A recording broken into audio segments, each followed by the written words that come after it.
duk lokacin da jiki ya ɗauki zafi ana so a sha ruwa amma ba mai ƙarfin sanyi sosai ba, shi dai ba mai zafi ba shi kowa mai ƙarfin sanyi ba. kaji annabi sallallahu alaihi wasallam ya ce khairul umur awsaduha, ka ɗauki tsaka-tsaki. babu yadda za a yi kana aikin zafi sannan ka zo ka sha ruwan zafi.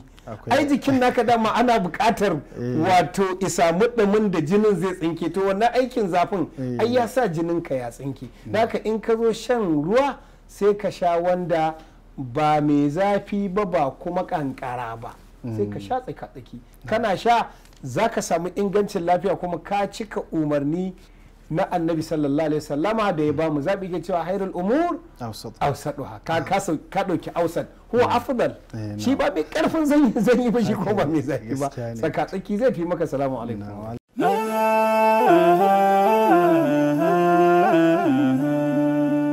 haske mai ne ga gidan kowa Afirka TV. TV3 tafarkin rayuwa.